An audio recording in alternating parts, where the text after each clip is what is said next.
This fanfiction is by determamfidd, spelled D-E-T-E-R-M-A-M-F-I-D-D. Hello, this is Multi-Fanfic a Day. Today I'm going to read Chapter 1 of It Takes a Village, requested to me by AJP Warrior. This one seems pretty popular, so... Whoops! Spike pulled his tail between his claws and held his breath as the table skittered precariously towards a bookshelf, before it teetered to a halt. He let out the breath with a gusty sigh of relief. Nothing broken this time, thanks Celestia. For once. Spike! Twilight's voice floated down the stairs from her room. Not again. Nope, everything's okay this time. I promise, he called back up to his foster sister and best friend. He pulled anxiously at his tail a little, eyeing the distance between himself and the bookshelves behind him. He was still finding it hard to judge how much room he required. He could hear Twilight's yawn and the creak of her bed springs as she got up to begin in the morning. It was the first day in quite some time that she hadn't woken to find a dragon-created disaster in the library. Yesterday morning he'd knocked over all the pans in the kitchen whilst trying to make her some breakfast as an apology. It had taken half an hour for her eyes to go from the stark raving crazy back to normal. Glancing at the shelf behind him again, he debated whether to try to turn around and greet the pony now trotting down the stairs. It was with an unhappy resignation that he decided against it. He'd had too many successive disappointments when it came to his clumsiness lately, and it would surely be a nice surprise for Twilight to enter a catastrophe-free zone for once. He crouched down on the library floor, still holding his tail with one claw, and tried to bunch himself up as tightly as possible. "Morning," Twilight mumbled as she squeezed past him. "Morning," he mumbled back, his eyes darting to the table and then to the floor. She followed the glance to the table. Her lips quirked wryly. "Ah," she said dryly. "Well, it's better than the pans, at least." "I'm sorry," he said meekly, and she rubbed a hoof on his head. "Shh," she soothed. "Twilight," Spike began, but she shook her head. Spike, it's okay. It's not your fault. It's fine, okay? We'll talk about it, but first," she said, around another yawn, "I need coffee." "Oh, okay." Spike turned from long, ingrained habit towards the kitchen, mind already planning coffee and biscuits, and absently released his tail. It swung around and slammed directly into the table he'd shunted before. Flying wood chips and ink cut off the sound of Twilight's cry of alarm. "Oh, no. Twilight, oh no, are you okay? I'm so sorry. Are you okay?" Spike blurted, green eyes wide, as she spat ink and wiped her face. Splinters of the table were caught up in her mane.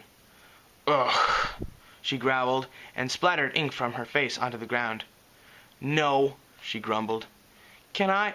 No. You just..." She held up a hoof. "Just stay there, okay? I'll wash up, and then we'll go to Sugar Cube Corner. I'll get coffee there. Have you eaten?" He shook his head mutely. "Then we'll both eat there," she concluded. "Or I will, or we'll stay outside, or something," she added under her breath, and Spike winced. "Twilight," he pleaded, and she sighed, raising her stained face up to meet his eyes. "I know, Spike," she said, and rested her ink-smeared hoof on his cheek for a moment, before squeezing past him again to get to the stairs. Spike sat motionlessly for a while, his heart in his feet.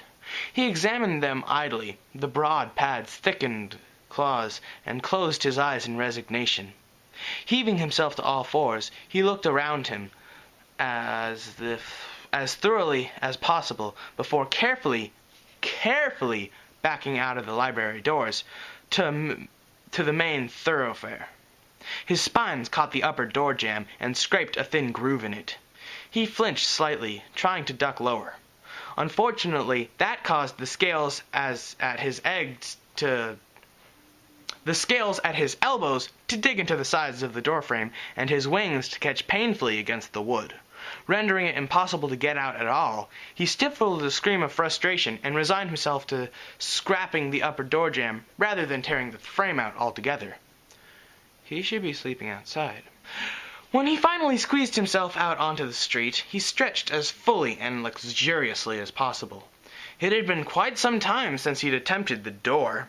His back cramped fiercely from trying to compress his full length, and his legs felt sore and rubbery from constant muscle tension. He shook out his shoulders, feeling the armored scales shift over his shoulder blades and the heavy flop of spines from side to side. Even his tail seemed to have a kink in it from continuously holding it back. He whipped it lazily to loosen it before drawing himself up onto his hind legs and balancing with it. Ponyville was quiet this early in the morning. The only ponies he could see about were the ditzy mail-mare, flitting from house to house like a gray bumblebee, and Miss Cake sweeping out in front of the bakery. He stretched his neck even taller, trying to see over the houses to Sweetapple Acres, where he knew the apple family always arose with the dawn. Not quite tall enough yet, but the tops of the houses were getting ever closer. "Whoa," he heard an awed and yet dismayed voice say from below. "How are you fitting inside the library at all?" Spike looked down gingerly to see a slightly dampened Twilight staring up at him. He said, biting his lip, and then, "Ow!" as his fangs dug into his mouth. "Are you okay?" she asked him, and he nodded his head sheepishly. "Yeah, just forget about them," he mumbled. "Are you okay? I'm really sorry, Twilight. I didn't mean to." "I know," she said. "I'm fine. It was an accident. Now come on. Breakfast. I still haven't had coffee, and we need to talk about this."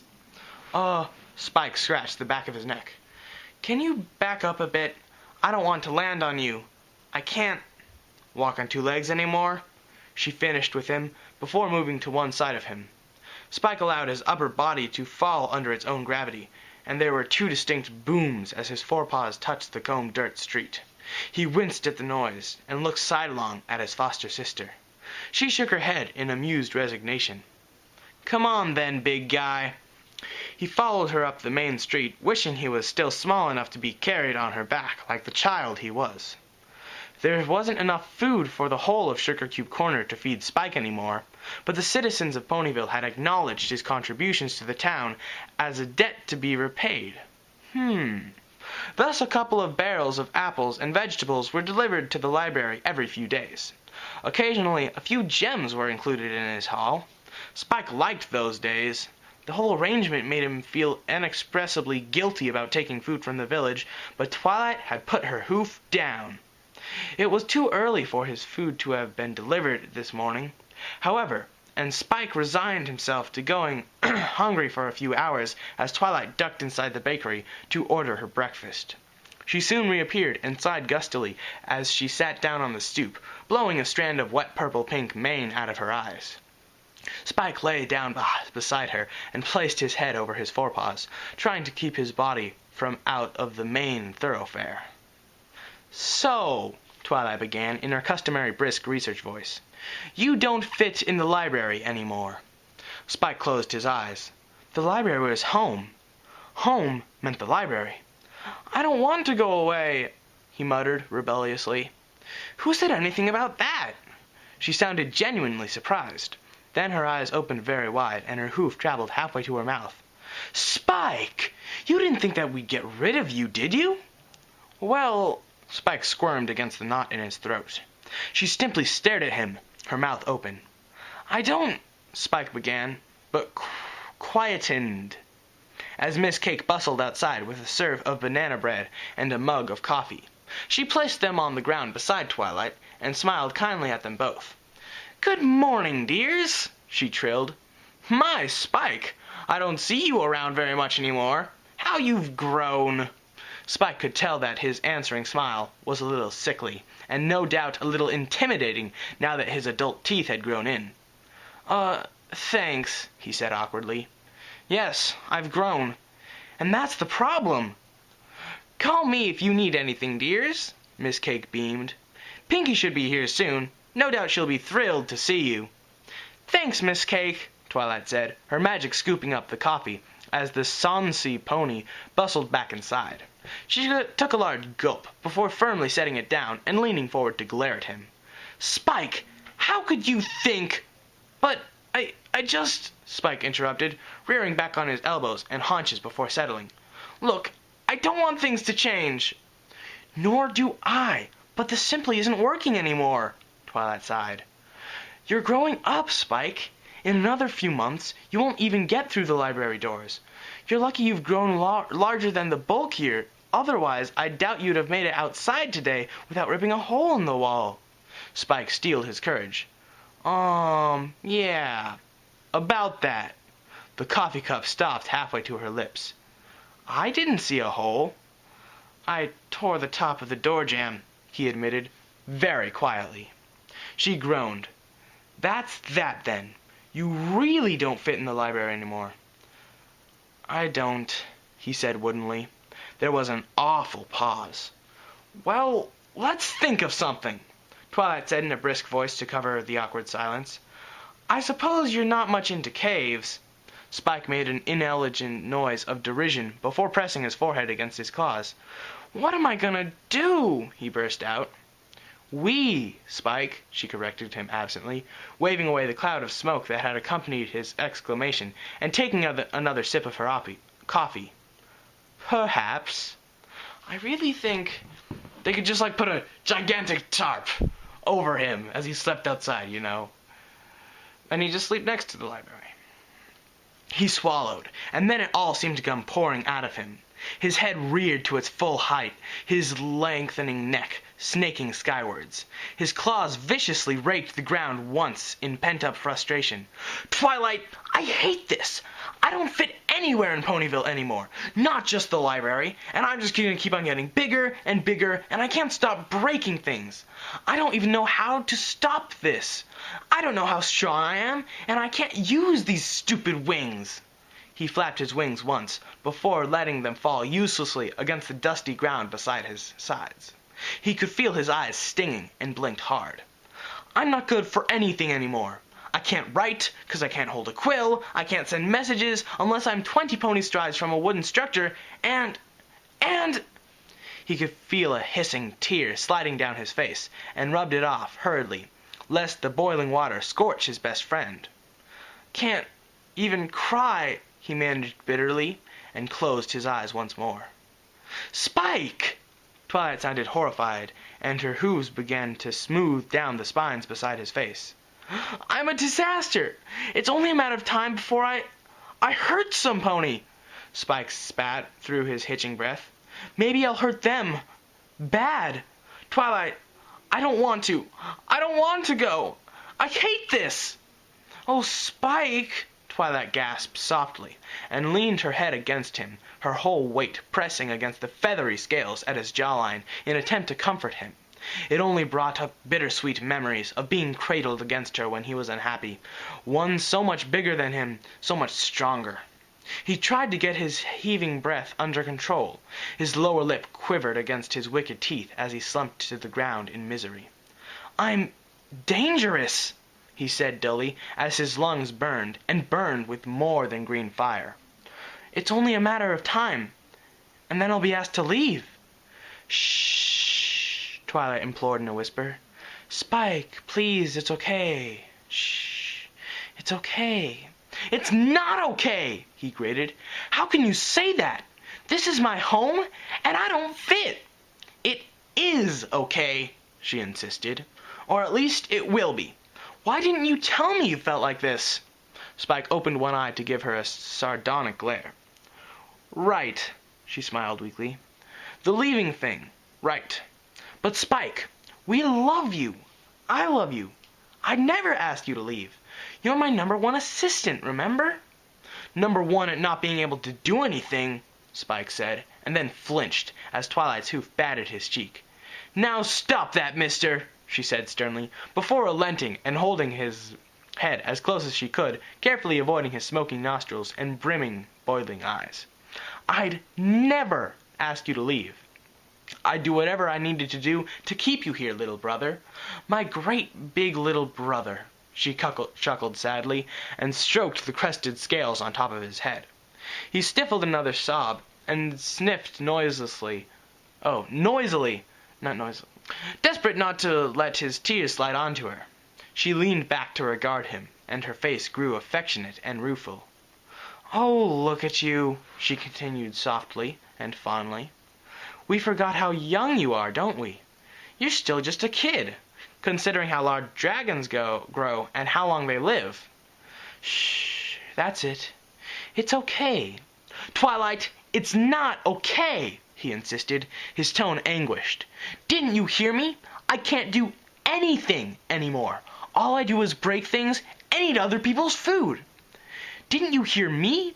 I said whatever I needed to do," Twilight retorted, sitting up straight and eyeing him almost challengingly. Her horn flared, and her saddlebag opened to permit her notepad and quill to float before her. She gnawed at her lip for a moment before nodding.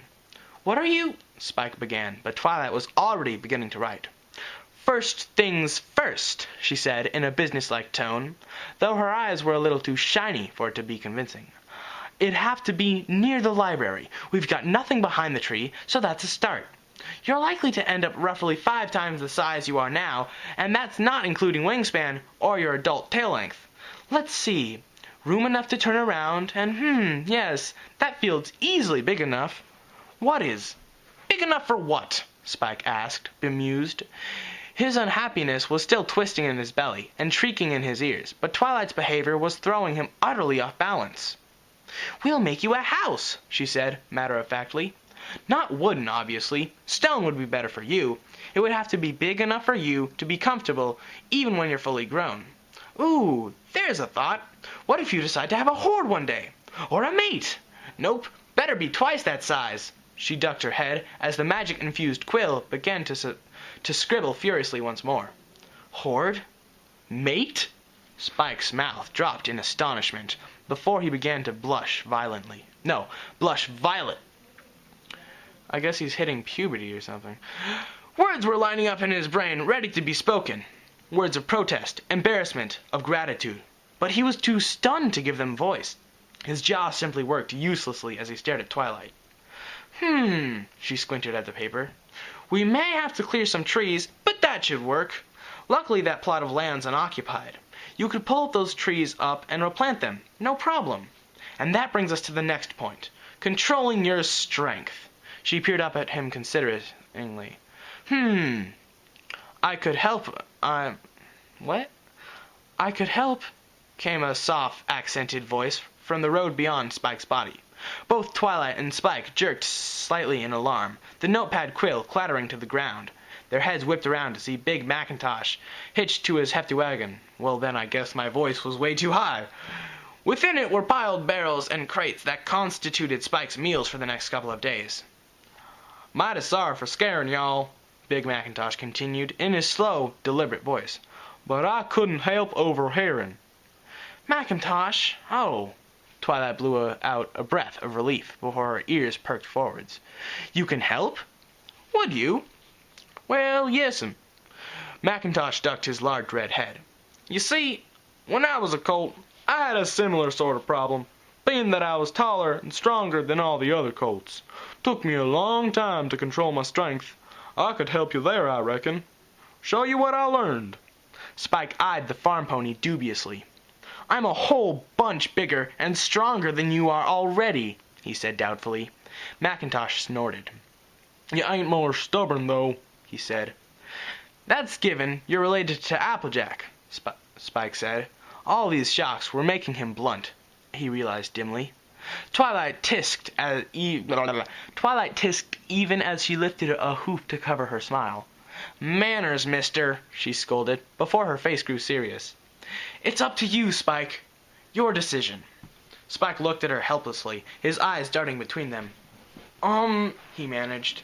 Ooh, I can help too. I can. Old Pinkie Pie had abruptly appeared behind the cart, and just as abruptly tripped over her own hooves. She tumbled awkwardly to land in a candy floss pile at Spike's feet. Her legs, an interestingly complicated jumble. "What am I helping with?" she asked dazedly. "Oh, Pinkie." Pinkie," Twilight began as Spike tried to prop the party pony up. His forepaw pushed too fast, and she sat back on her rump heavily. "Hi, Twilight. Hi, Spike." she beamed, from within another complicated tangle of pink limbs as Spike began to splutter apologies. You see, you're moving too fast, Macintosh said critically. Can't do that when you got some size on you. Gotta move slow and steady. Give all these little folk time to see coming. Spike glanced over at the stallion and nodded despite himself. Then he reached out his foreleg and very, very slowly pushed Pinky back onto her feet. There now, Macintosh said with a quiet satisfaction. Spike looked at his forepaw, and the long curved claws, and the large pads, and then at the knowingly grinning Pinkie Pie. Huh, he said blankly. So, that's a yes? Twilight pressed him, and Spike swallowed, before simply nodding once more. She gave him her most brilliant smile before the notepad and quill floated before her again. So, for strength training, Big Macintosh, Sundays, okay? She smiled her thanks as the red pony, who gave his slow smile back as he began to unhitch himself from his wagon. Yup. Sunday morning's fine with me, Miss Twilight. Spike cleared his throat. A pony he barely knew was offering to help him after all. A vast sense of stunned amazement was beginning to overwhelm him like a new dawn. Thank you. Thank you. I wouldn't be thanking me just yet, Big Macintosh drawled, his smile still in place. You're gonna be working mighty hard to get yourself under some control, same as I did. But you'll get there. The large farm pony nodded approvingly. Twilight frowned at her list. So, for flying. Some pony mention me? A swirl of color announced Dash's arrival, and Spike had to stop himself from flinching. He didn't like the idea of learning to fly like Rainbow Dash. She was so nimble, so fast, and light and speedy. He'd no doubt rip himself in two if he tried to lean her way. Well, we mentioned flying, Twilight, Twilight said. Wait, what?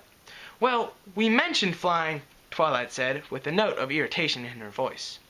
Which means you totally mentioned me. Besides, hey, I am flying, Rainbow Dash said smugly, flittering around their heads. So, what do you need to know? Super speed strut? Cloud roulette? She winked. Sonic rain boom? I'll be the biggest crater you ever called brother, Spike whispered in panic to Twilight. We don't need trick flying, Twilight said, elbowing him. We need somebody to teach Spike.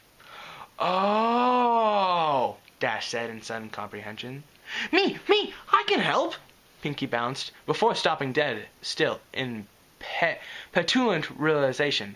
Aw, no fair! I can't fly! Pinky, I appreciate the offer, murmured Spike.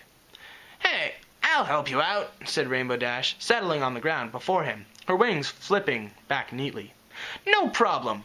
Like I'd leave you hanging? No way. Spike gulped. I can't do all the stuff you can, Rainbow Dash. So, you can teach me to fly. No trick stuff? I mean, I'd make a really big mess if I hit the ground. You got it, she grinned. Easy peasy kitty stuff, I promise. Nothing like the crazy stuff you teach Scootaloo. Cross my heart and hope to fly, Rainbow Dash said solemnly. Pinky gasped in outrage that Dash didn't finish the Pinkie Pie swear, and so continued with the rest of the actions herself. You're gonna love it, Dash continued enthusiastically. Just you wait. When you're up there, the wind in your mane, the current under your wings, the whole skies is yours to own. But Spike doesn't have a mane. Pinky tipped her head, squinting at him. Oh, hello, Spike, came a soft, nervous little voice, and Fluttershy itched tentatively beyond his body to see the rest of the collected ponies. Oh, I see. I'm sorry. I don't mean to interrupt. I'll just be... No, Fluttershy, wait! Twilight suddenly squawked, and grabbed her meekest friend. Perfect! Oh, hello there, Twilurk, Fluttershy squeaked, as her breath was entirely cut off. Oh, she said, Irk. So the Irk, when she said Twilurk, that was her breath.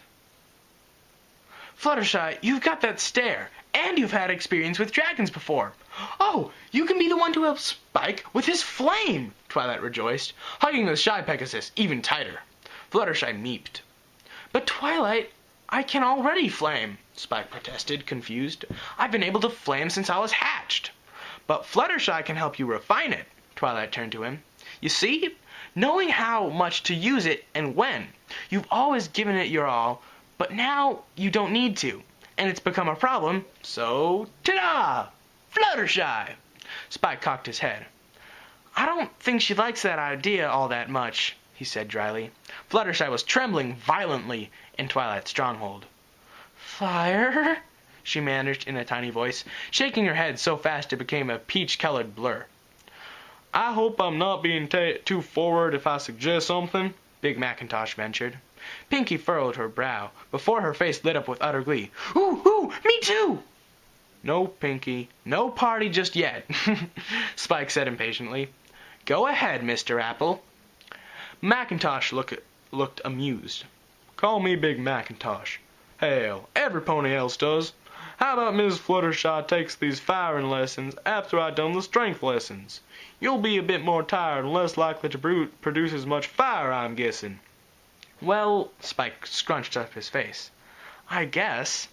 I don't really know, to be honest.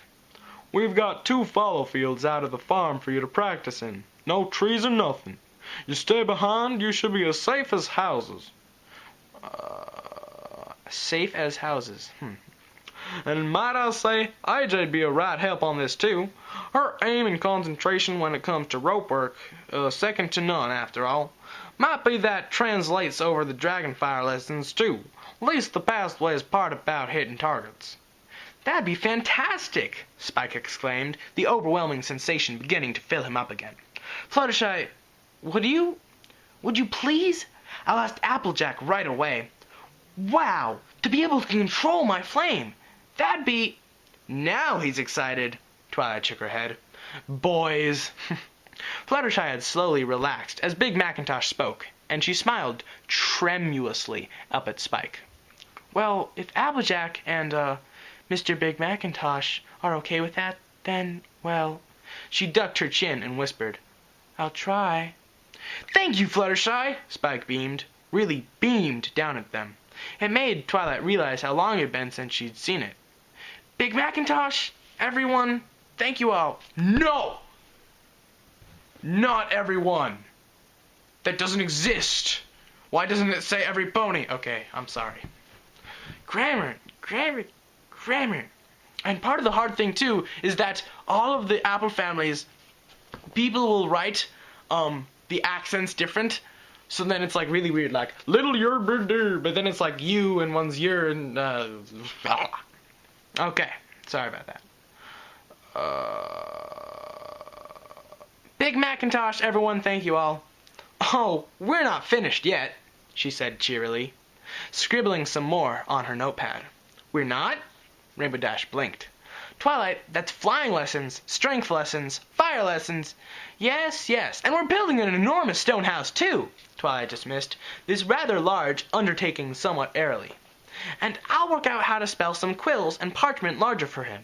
But we still need to find a way to get him to stop feeling guilty about the food he's eating. Oh my gosh, you guys! Pinky's eyes went huge. I can help! Pinky! Oh, Celestia, of course, Pinky, you're a baker and a cook! Twilight skidded over to her most enthusiastic friend. What can you do?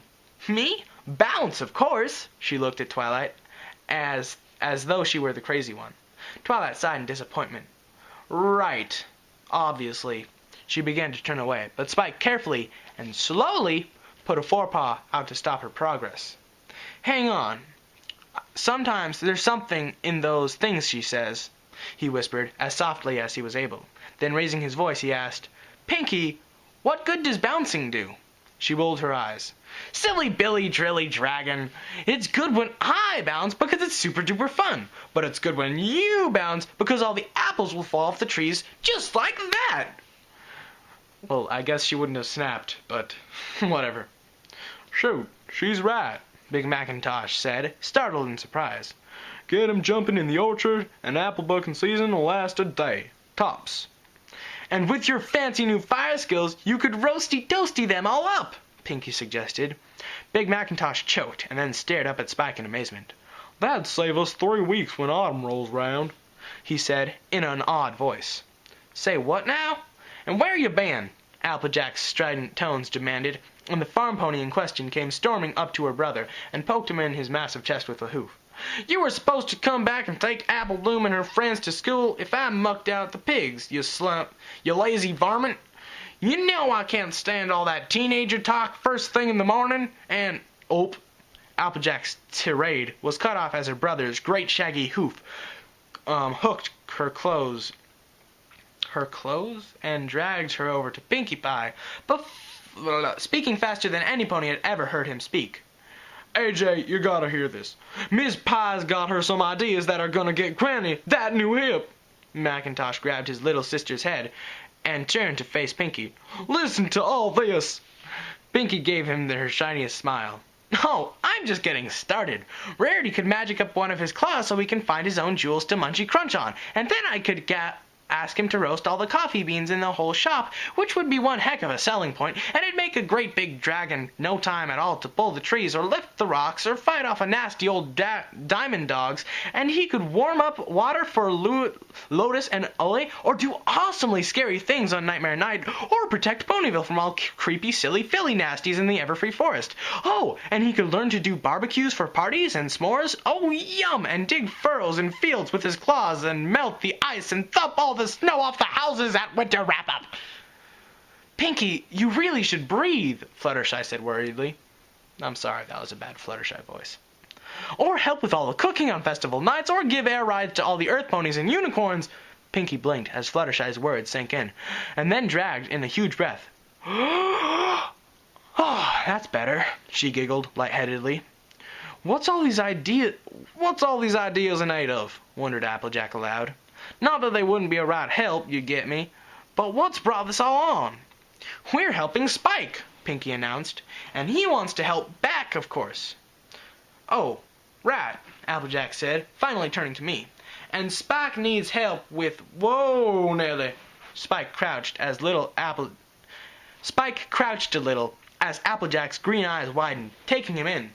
"Land sakes, kid," she said a little hoarsely. "Hi, Applejack," he said, a trifle meekly, but at Macintosh's steady look he pulled himself up to a more comfortable sitting position. The red pony's nod was approving, and he straightened his forelegs and shoulders unconsciously in response. "Haven't seen you in ages," he added, a little more confidently. "Well now, ain't you a sight, Sugar Cube?" she whistled, tipping her head back to smile up at him. "And by the way, you're teaching him to be accurate with his flame down in your fallow fields," Twilight added, checking her list. "On Sunday afternoons." "I'm doing what now?" Spike tried to take it all in. There were a few things in that list of Pinkie's that he wouldn't be able to do until he got even bigger.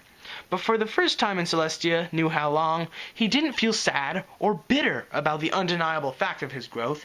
In fact, he sort of liked the idea of helping out. Being Ponyville's big scaly defender, keeping things warm, fixing things up, even showing earthbound ponies the skies. "Wow," he said softly. His whole mind was beginning to reel. He could do this. He could be himself, and keep his home, and still be useful. Pinkie smiled sunnily. "Feel better?" "I sure do. Thanks. Thank you." He darted a look back over at Macintosh, before lowering his face to Pinkie and carefully and very slowly touching her neck with the side of his head, which was the best he could manage at an approximating hug. She, of course, threw caution to the winds and threw both of her forelegs around his whole head, heedless of his smoking nostrils. He sucked in his breath quickly and held it, worried about hurting her. "Don't be silly," she nudged his cheek. "This goofy little smoke isn't going to burn me, so just you turn that old shiny frown upside down." She struck a leg over his right nose. "See, it's not even hot." He swallowed and tried to begin breathing again. "Whoops, a little hot," she corrected herself as the smoke began to coil once more. "But nowhere near burning hot," she said firmly, "so quit your worry-warding." "Sheesh, like you'd hurt any pony. The whole idea just makes me want to laugh." She crossed her eyes and blew a loud raspberry and yanked his head down into a hug. The lump in Spike's throat was now a boulder. His body was gently trembling with suppressed emotion. He felt the soft touch of Fluttershy's hoof on his neck, and Twilight was stroking his crested spines once more. Rainbow was prodding idly at the fanned scales at his jaw, intrigued at their aerodynamic shape. Applejack gave his shoulder a hearty clap, and Macintosh even nudged his side in encouragement. They weren't afraid, and they weren't abandoning him. His brain was clamoring, different reactions tugging him in different directions. He barely knew what to think. He could really do it. He could stay and be a dragon among ponies. He really, really could. He closed his eyes and relaxed into the acceptance of his friends. Rainbow Dash's voice broke his reverie. "We're really going to build up a house?" she asked plaintively. I wonder where we're going to get that much rock," Twilight pondered. Rainbow Dash groaned. "I hate work that takes more than 10 seconds. "Color me astonished," Applejack said dryly. "Oh, just move a mountain and plop it in the field." Seriously, though, finding a cave, would just be so much more efficient.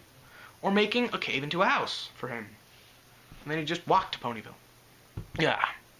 Spike cleared his throat and gently began to straighten his neck, pulling his muzzle out of Pinky's sprawling embrace. His friends beamed at him, and he smiled back, heedless of the appearance at his fangs. "I'll find it. The rock, I mean, and I'll bring it back," he said earnestly. "I'll build it." "Oh."